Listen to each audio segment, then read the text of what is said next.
Is your organization out of alignment? When I say that, is the IT department getting in the way, or the rest of the business unit kind of clashing with the objectives and the practices on a daily basis of your IT department? It's a fascinating and a pervasive problem. Thanks for watching me here on WOWBIZ TV. I'm Lynn Hinderaker, and I'm with Jim Richards with Capstone Consulting in the Omaha area. Jim, this word alignment is a fascinating word. Tell me, how do I know if my organization is out of alignment? What's going on that shouldn't be going on, in your opinion? Well, one thing to be going on is the business is looking for implementing a vision, and the IT department is saying, no, we can't do it. Or conversely, the IT department says we should do these things, and the business is saying, we don't want to do this. So it's a misalignment. Is it a matter oftentimes of miscommunication? They're just not expressing it, or are they really have tangible conflicting goals? I think it's conflicting goals because they're so busy with what they're doing. The business trying to bring money in that week, that month, where the IT department's looking longer term and how do we solve these problems? Yeah. And an IT person has a different mentality, a different worldview, do they not, from a person who would be a COO or somebody? Tell me a little bit about that before we go on. So the IT person is going to look at it from how do we implement a system, not necessarily how the business works. So they're looking at, will the system support what we want to do long term, thinking maybe a little myopically around, this is my system and I have to make it work very well. Okay, all right, and I can certainly see how that'd be problematic. Now, let's say for instance, that somebody wants to get through this, we want to streamline this thing and clear everything up. What do they do with a third party, bringing somebody in? Is there an evaluation process, or do we just sit around and share our feelings? How do we go forward?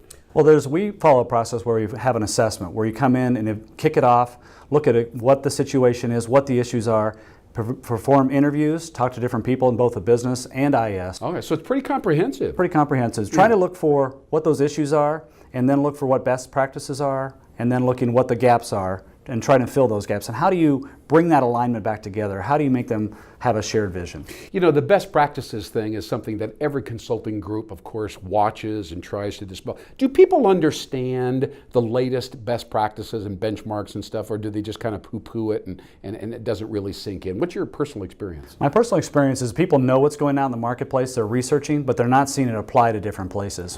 Where you say a third party, they've been different places, different sites, know what the business looks like, know what the IT shop looks like, and can bring some of those best practices and how it's being impacted in the local market. Okay, all right, good answer. So we're into an assessment mode. We want a third-party objective person to come in and kind of help us work through. How does it go? What do you ask a lot of questions, put stuff on the board, you have a lot of meetings? I mean, basically, how does it unfold? So we kick the assessment process off, and then we look at interviews and make sure we hit the right stakeholders all the way through the process, both business and IT. And then we go back and gather some information, look at best practices in the industry, what we've seen at other firms or third parties seen at other firms, and how do we apply that into filling those gaps that we see. Once again, looking towards how to fill those gaps up long term. Okay, all right, and so I see you doing some training, and I see some forecasting or scenario planning. So absolutely, some forecast planning, and then looking at different options. What speed do we want to move forward with these changes? Do you want to go quickly, or do we want to go slow over time, and how do we want to affect that change? Yeah, outstanding. Okay, so you go through a number of meetings and you reach some consensus, and you're working as an outside catalyst. At what point do you move into implementation? Is that part of the whole process, or do most people say, let's just think about it and we'll consider consider the issues and we'll get to the implementation later on? Do most people really want closure and action or not? Yeah, they want closure and action, and that's what's nice about these assessments. They're very time boxed.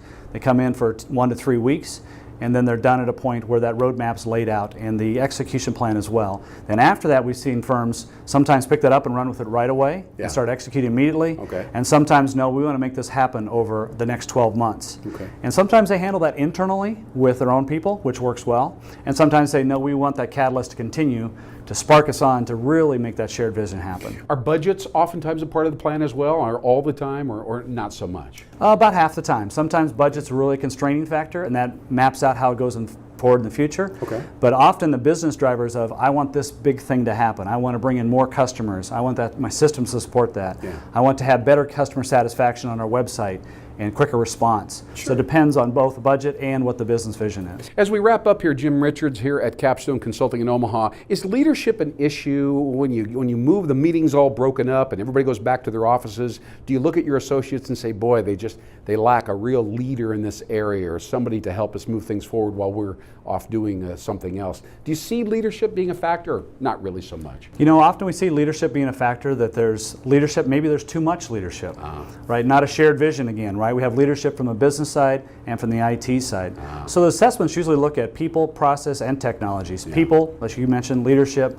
Process, are our processes set up to share that vision? And finally, technology. Is the technology there to support that shared vision? You know, Capstone Consulting has been around the Omaha area for a long time, and you primarily do consulting. Is this your core contribution typically, or do you do programming and other kinds of things as well? This is one of our core competencies, along with development, agile mentoring training, and also mobile application development as well. All right. Well, Jim Richards with Capstone Consulting in Omaha, Nebraska. Outstanding overview of how to move your organization forward. You cannot allow yourself to seize up and have people or politics get in the way of progress. I'm Hinderaker right here on WOWBIZ TV. Thanks for watching.